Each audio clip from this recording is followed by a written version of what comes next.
Hello and welcome.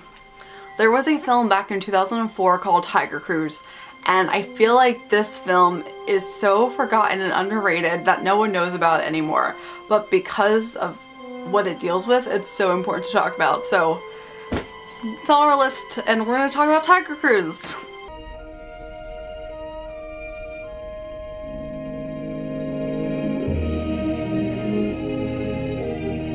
This film is centered around the tragedy of 9/11, and because it was released in 2004, it was only a couple years afterwards, but it is a film that was really needed and very important during that time. Because it was only a couple years after what happened, it was still really fresh perspective of it, and I feel like they handled the situation so maturely and really made a wonderful story about it. We have Hayden Panettiere, who we talked about before with Pixar with The Bug's Life. She stars in this movie, and this tale is a fictional tale, but it is based off true events, and I like that they have it even in the beginning of their disclaimer when they air it, saying that it's important to have family viewing because even though this story is a fictional story, it is based off a true life.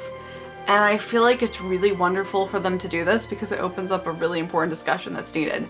They handle it so maturely and they are very serious about everything. So the Tiger Cruises deal with the Navy, and they are able to welcome parts of their family onto their ship so they can see what they do. And everyone is involved and everyone can go except for spouses, because otherwise that would make things complicated, as they say. But any fathers or any sons or daughters or mothers or grandmothers or aunts and uncles, things like that, they are all welcome to do this Tiger Cruise. Again, this is why I have to look up the cast list before I actually go and talk about who's in this movie, because I missed this somehow. Jennette McCurdy's in this film. Jennette McCurdy plays the sister. Because you've been there 5 times already. Maddie? Hey, a couple minutes. We gotta leave for the airport. You can leave now. I'll bet Dad would let me go. Too bad he's not here, so you could ask him. You get to fly to Hawaii and be with Dad on the ship. You're so lucky. I'm dumbfounded. I didn't realize that this was her. If you don't know who Jennette McCurdy is, she's a really big Nickelodeon star. She was best known for iCarly and Sam and Cat now, but wow.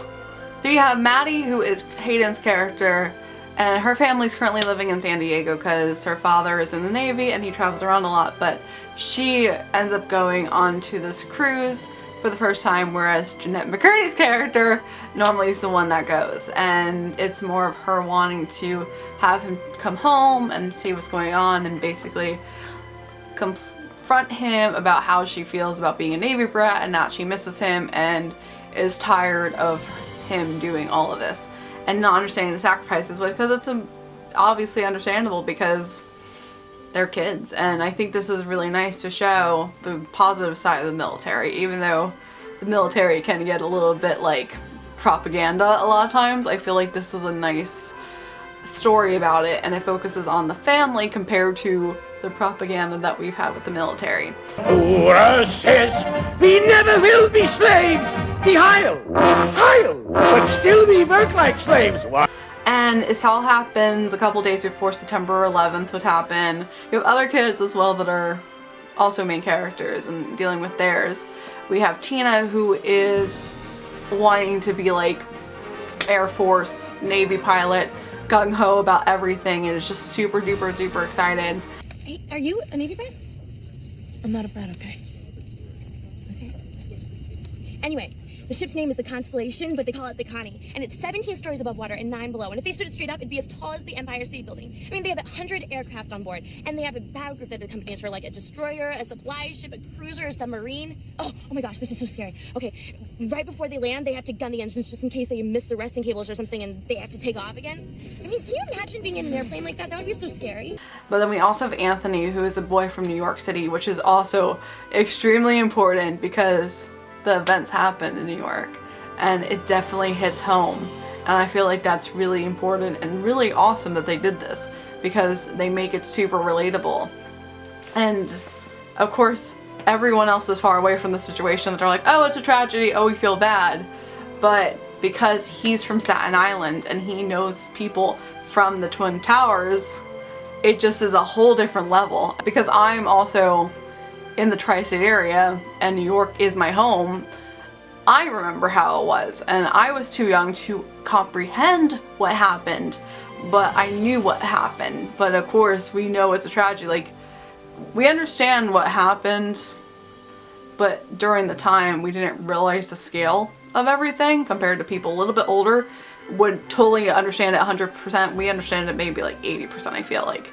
And then a lot of the kids were still younger, so it's a really great perspective to know what happened. This is like the most serious film that Disney's come out with, and it's still really needed, and I'm really glad that we have it. And it shows that not everything is happy, but we can work through it. The story is fantastic, so that's the most important thing. But not everything about this movie is fantastic, because we have very terrible green screen effects. Hey, forgot something. Did you look?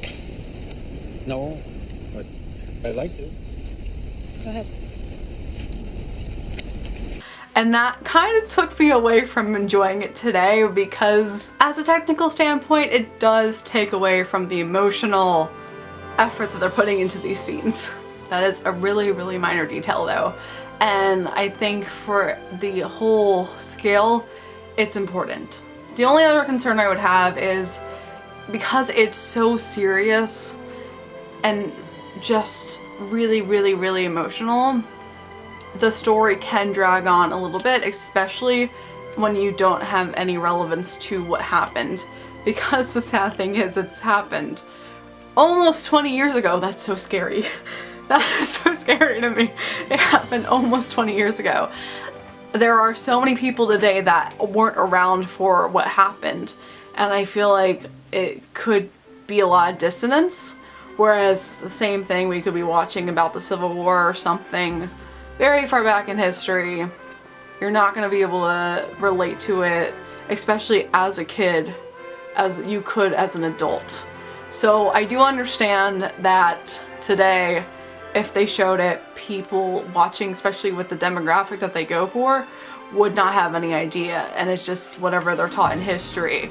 But I still feel like it's so important and we can't forget this. So forgotten, but give it a watch because it really is worth it, and it's really a well done film. And for historical standpoint, even though not everything is perfect, their message is really great, and I feel like they tried to put in so much genuine heart and soul into this film, and they did that, so I give them so much credit for that.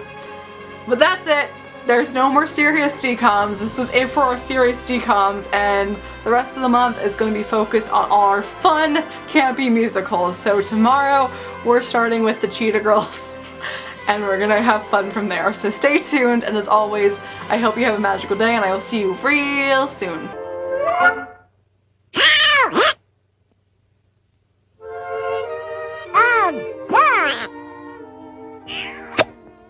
Am I glad to be a citizen of the United States of America?